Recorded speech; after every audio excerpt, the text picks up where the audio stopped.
Welcome, welcome, welcome. Good evening. Happy Monday. I hope you guys had a really, really good weekend. Welcome to Conversations with Q. I am Kiana Howell. I am the host of the show, but then also I'm a therapist, I'm an author, I'm a speaker. So a lot of people ask me, what are you? What do you do? And I always just forget to say it. But yeah, I am here. Conversations with Q. I am excited about this evening, our discussion for tonight. I am looking forward to you guys joining in, chiming in. Feel free to ask questions, make comments. If you have any questions as we go along, or even towards the end, or whatever you feel, we definitely look forward to you engaging and sharing your thoughts and feedback. I am excited to have this very, very special guest, as I'm sure you're like, okay, they both have the same last name. What's that all about? So yes, we are related. This is my uncle, Marvin Howell. I am excited to have him. I was even more excited when he asked, to be on the show once I launched the podcast, because, my uncle has a very, very powerful story. He's definitely been through a lot, and I've watched him overcome and triumph through some major, life challenges and different things. And so for him to say, yes, I'm willing to share my story, it was very, very exciting. And I'm flattered that he wanted to share it with me on my broadcast. So welcome, Marvin. Thank you. Thank you. Good to be here. And congratulations on your new book. Thank you. Thank you. Thank you. Oh, yeah. So since he mentioned that, by the way, shameless plug, help me, I'm hurting. I did launch my latest publication in May of this year. Help me, I'm hurting. It is a book to help encourage and empower people to embark upon the healing journey. And it gives you, why should you go through the healing journey? What can you do to get started, and even practical applications for maintaining wholeness. So I hope you guys, if you haven't already read it, I'm getting awesome feedback. Hopefully I will be able to post some of the reviews that I've received so far soon on my website, so that you can see what people are saying about the book. So thank you again for that that promotion. So we do have a lot to talk about, so I'm gonna go ahead and get started. So I remember when I was young, you was always the fun uncle, of course, that came around. You're my dad's only brother. And but I do know that you had experienced some challenges that, of course, at that time I didn't really understand. So, we want to start with the subject matter of addiction. So what do you feel like, or in your healing journey, what do you feel like came about, or what led to your addiction some years ago? Well, as you know, we grew up in the church, and where our days was very much 7 days a week. That was our life, pretty much, in the church. And so it was an unfortunate thing at the time, when being the baby of the family, to watch my mother suffer for about 8 years. I was able to really grasp the whole of what was going on with her. And then to even have her let me know that she wouldn't live long enough for me to see me be a teenager. So she wanted to teach me some things: how to take care of myself, how to cook, how to wash dishes, how to keep my clothes. But there was also another advisor in my life, which was my pastor, which, he foreseen something in me after my parents passed away, that I had some type of curiosity trait. I'll put it like that. Mm-hmm. So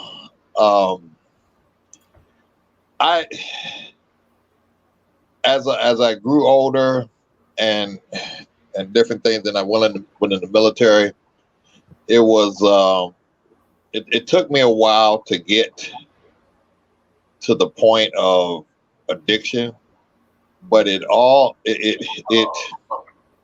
always, I say, bothered me internally about some of the feelings I had inside me that I couldn't share with nobody, or you know, people say, well, I understand what you're going through. No, you don't, because I didn't have abusive parents. I had loving parents. So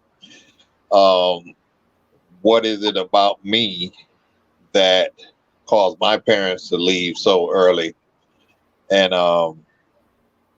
then I watch other people cannot appreciate their parents.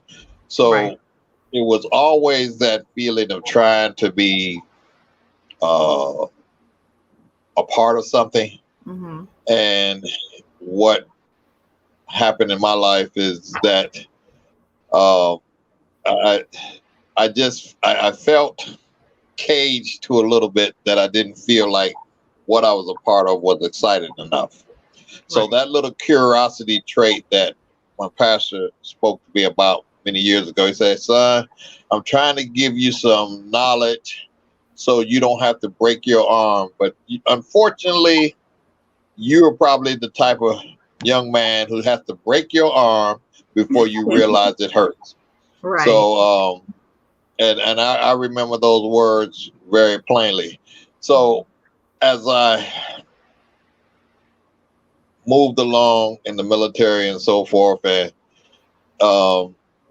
one thing I could say led me down that road of addiction was seeking status and seeking to be a part of something. And it was really a part of something real negative. And you never know how much it's going to take you out of control. Because if I prided myself on being control of my life, because even after my parents passed away, I didn't wind up in jail or anything like that. I finished school, went to the military. So I prided myself on still trying to live a decent life.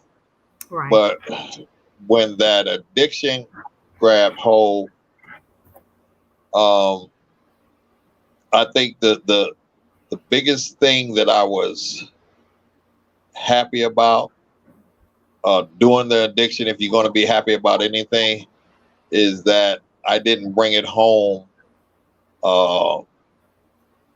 like I could have, because it was the shame of it. I remember even coming back to Detroit one time and still in a struggle. I couldn't stay in Detroit because I couldn't face Yosemite. I couldn't face the people that I grew up with. I couldn't face my brother Orfern, who raised me, and so it was just like I just kept moving. Mm-hmm. So yeah, it took me to some places, and I look at it like this. It wasn't a good ride, but it was a ride of necessity. And because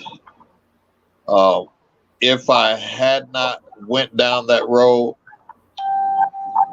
I wouldn't be able to appreciate what God gave you. Because I'll end with this. A lot of times, because we grew up in the church, we have this, this cloak over us to say, okay, we got God, everything's good, we're gonna trust him and believe him. Right. But if I never went through anything, my testimony would have always been somebody else's testimony. Right.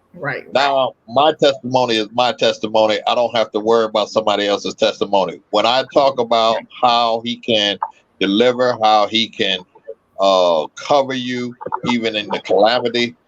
Those are my testimonies. I can say that because this is where he brought me from. Right. Right. Well, I thank you for sharing that, because it does shed light to, even when we talk, and I've done this in previous episodes, talked about how, it doesn't really matter what background you come in. You can be raised in a functional two-parent home, in the church, all of those things, but it doesn't make you exempt from struggle, or addiction, mental illness, or even just experiencing trauma. And so that's something that I always want to help, bring more awareness to, that we all go through things. But like you said, you went through what you went through to be a testimony. And you're able to now share your pain, the triumph from your pain. And I always tell people there's purpose in your pain. So now you can share, and you can shed light and educate people. So what were the approaches or interventions that you use to overcome your addiction? Because some people go to residential addiction recovery programs, some do outpatient counseling or therapy, or AA or CA or NA groups. So what were your methods? So, um, I have came in contact with numerous of people, but the ones that made the real impact on me is this social worker from the VA. Okay.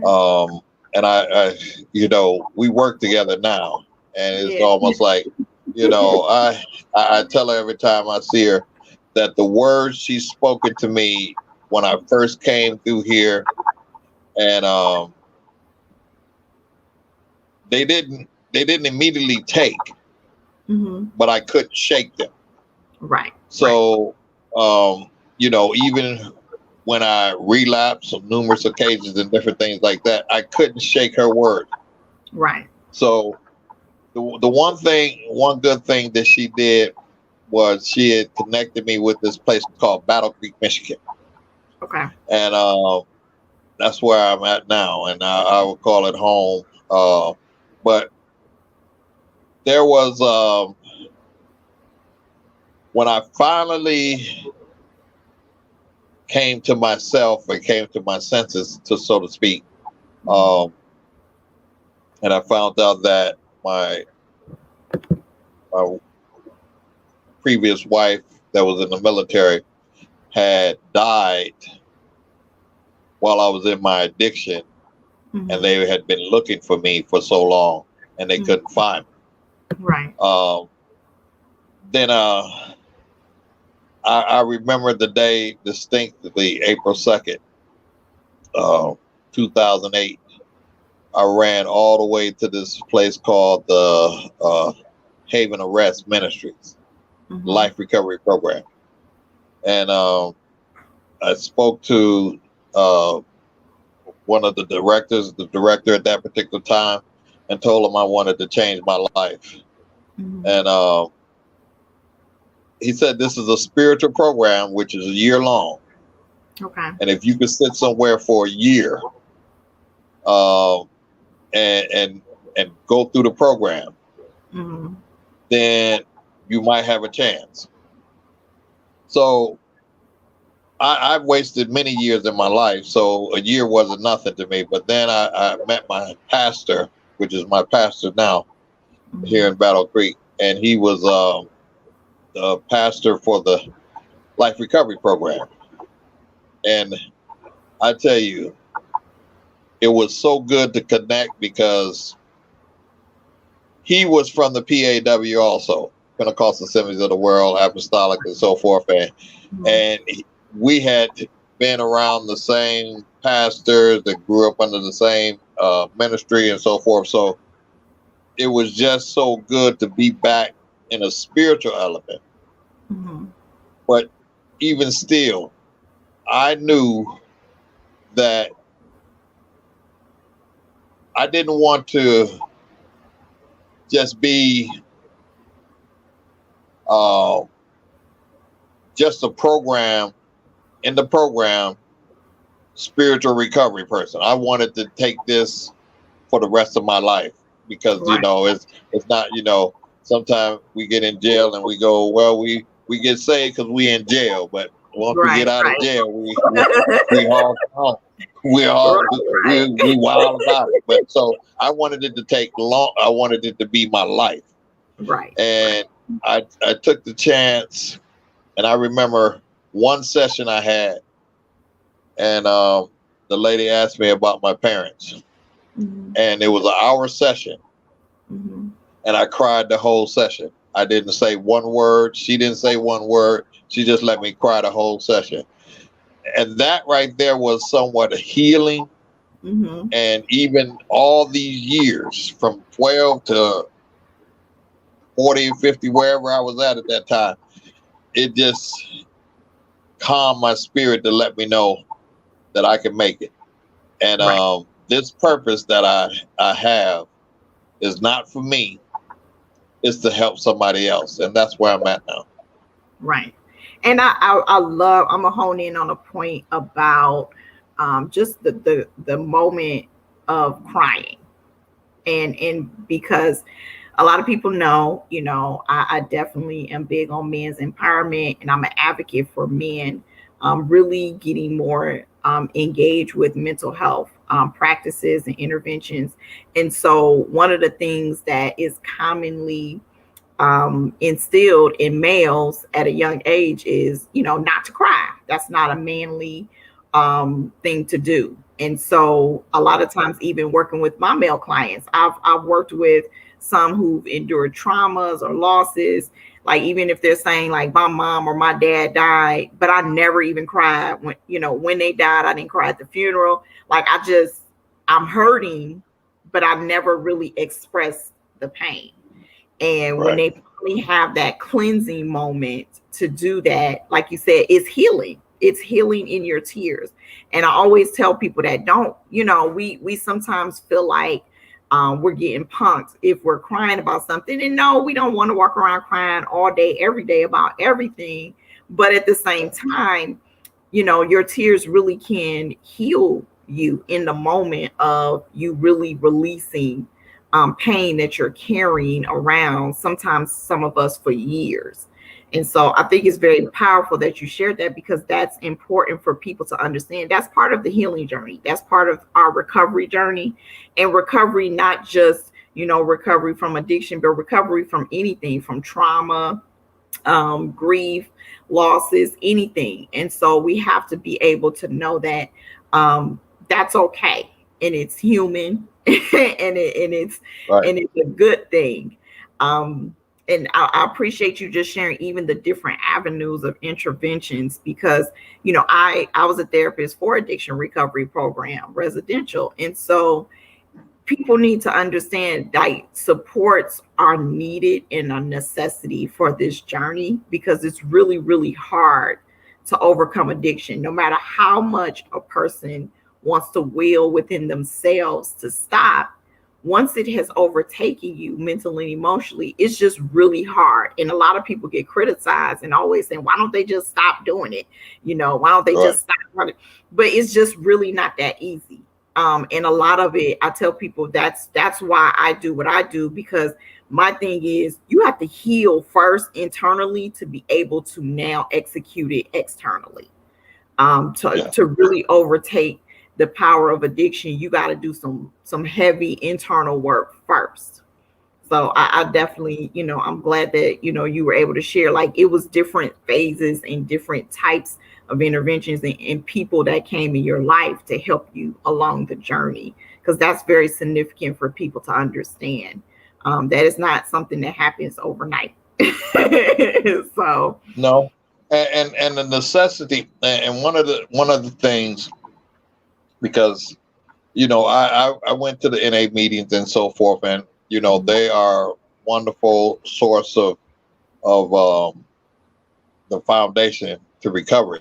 right, But there's one thing that I never wanted to associate with myself, and that's like we're just one step away from that addiction. Right. So I had relapsed so many times, and I had uh, hit my rock bottom at the very end, Right. that I promised before God and myself, Mm-hmm. if you deliver me, then I'm not going to be one step away. Right. And that's what helped me.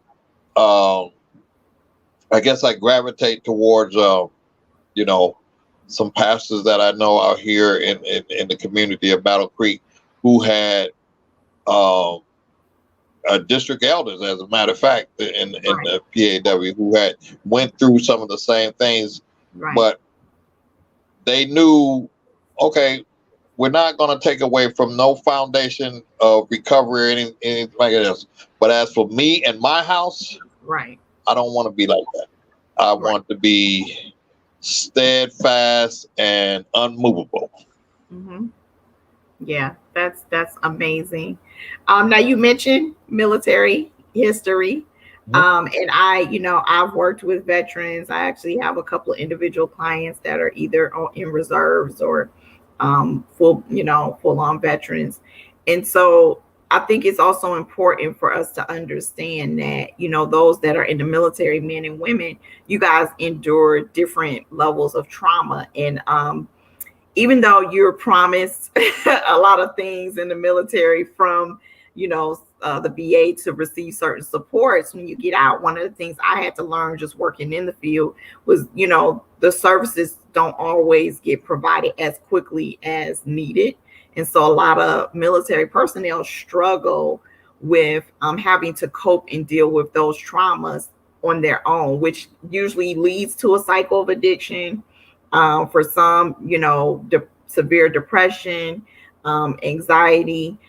Some, in a sense, they kind of, acquire other different forms of mental illness that causes, themselves to break down mentally and emotionally. So, for you, what would you say just even about, the traumas that you endure in the military, and how do you, seek help and intervention?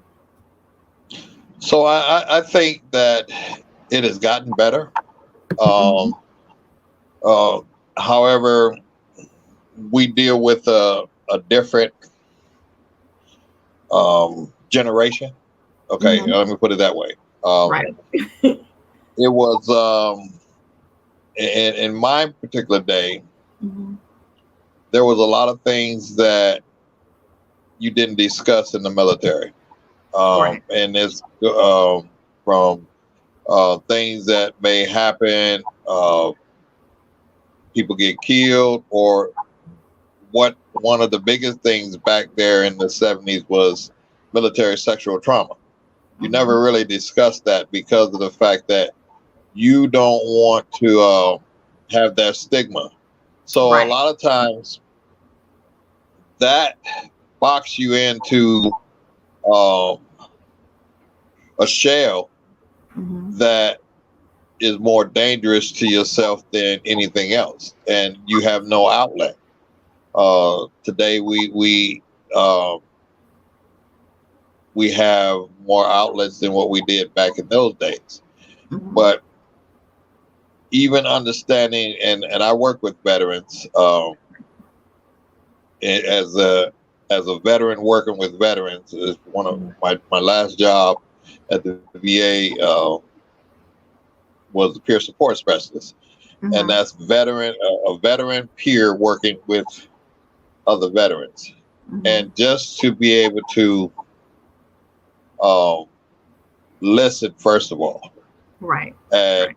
what they have to say, because you know they want to be heard, but they know they're not going to be heard at certain levels in the military. But for you as a peer to be able to listen to them and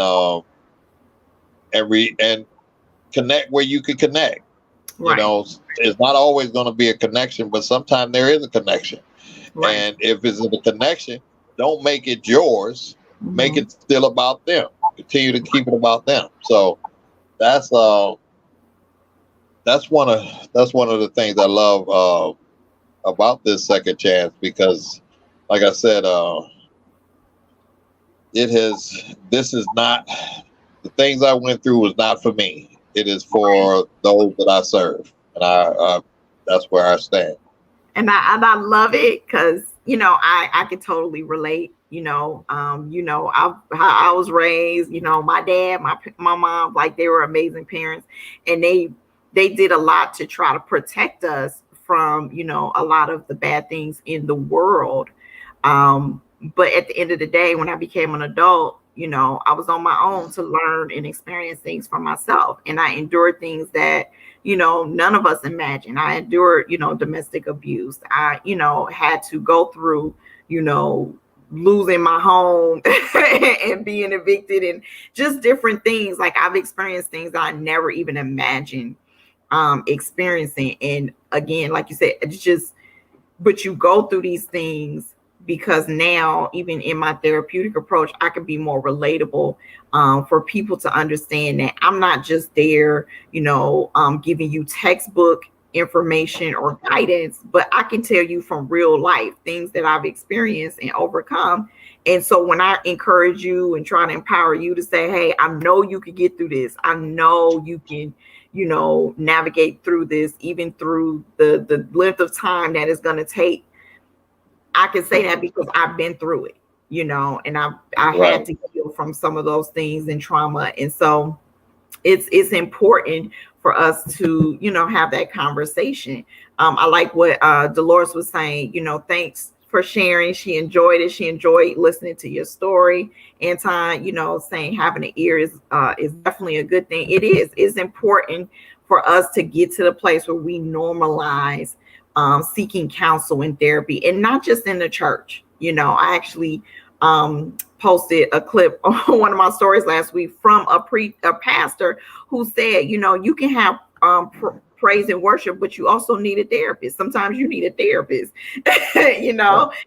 because he's like, God equips, and gives people on this earth to be able to do those things. So just like God gifted, medical doctors with the gift to help heal physically, he gifted the counselors and therapists to be able to help people heal mentally and emotionally. And that's just important. It's important for us, to do that. And so just closing out, I think it's important that, I always tell people when I work with clients, whether it was in addiction recovery or other aspect, I always tell them the things that I'm giving you, the tools I'm giving you, is to help you be stronger, because the reality is life will not stop happening.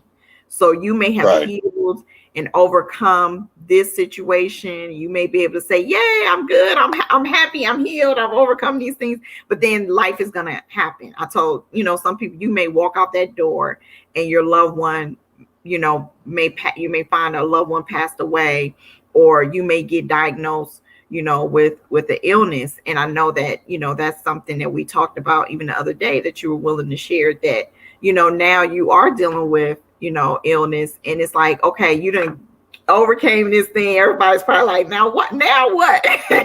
But even in that, you're still able to be strong and positive, and that's what's really significant to share. So tell us, just in the closeout, just like just about like how you're able to still maintain good mental health even in this time of your life, season of your life.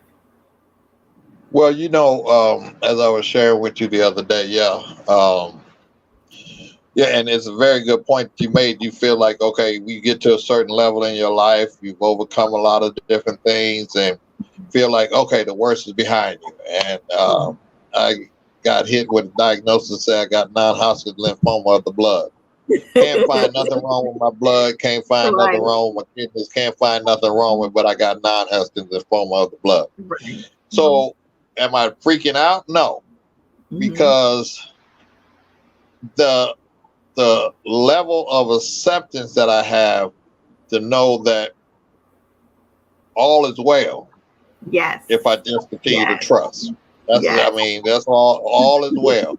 So that level of acceptance didn't freak me out. I Mhm. asked the doctor, I said, well, can I still go to work? Well, Right. if you well, yeah, I'm gonna go to work. So, and I've been working ever since. So, um, that level of acceptance and to know that when I have to go back to the spiritual. When God delivered me, Yeah. He delivered me. Mhm. So, and I take I take it to the cross and beyond. Right. So that's how that level of acceptance have helped me cope with different things that I even go through now. That's good. That is I amazing. appreciate you. Yes, I am. Like, this was an amazing, amazing conversation. If anybody else has any comments, I'm appreciating the comments and the feedback. A lot of people are really enjoying today's segment. And I just appreciate all those that have tuned in, and all those that will watch the replay either on YouTube or Facebook. But I am really, really grateful for you to be willing to share your story, to, be able to just inspire people, because I know even on my Facebook page alone, I have people that are watching and in need of, inspiration and motivation to help them get to the next level in life.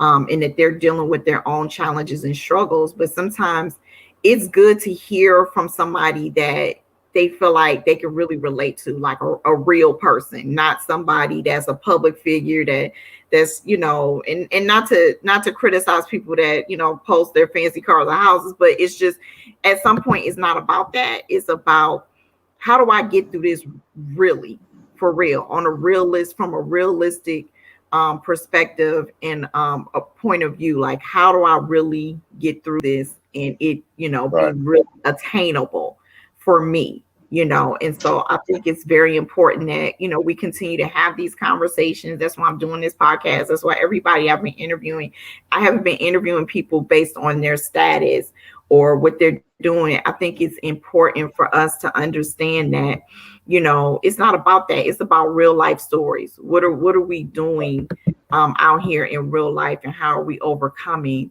our different triumphs?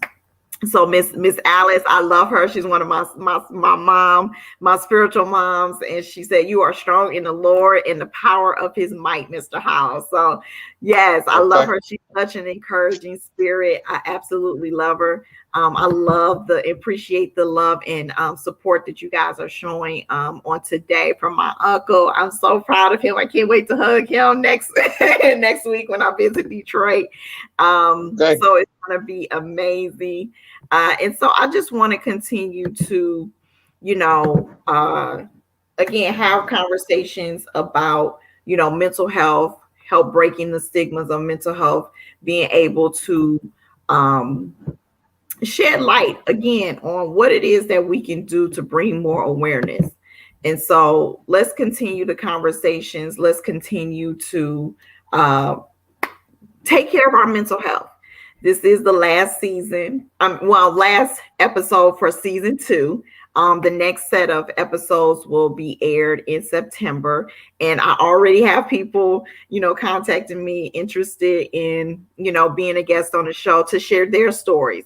So let's keep this rolling. I love it. I love everybody's support and interest in wanting to share their story and their experiences with mental health, and how they're maintaining good mental health, especially after overcoming different life experiences that they've had in their life. So let's keep talking, people. Let's keep talking. Yes, It's yes. it's necessary. So I really hope that you guys have a wonderful evening and a remainder of the rest of the week. Continue to enjoy your summer and be safe, because now that everything is back open, be safe. Be safe out there. And I love you all so much. And you guys have a great night. Good night. Thank you, Lady Q, for having Thank me. you. Thank you. All right. Bye bye. Bye.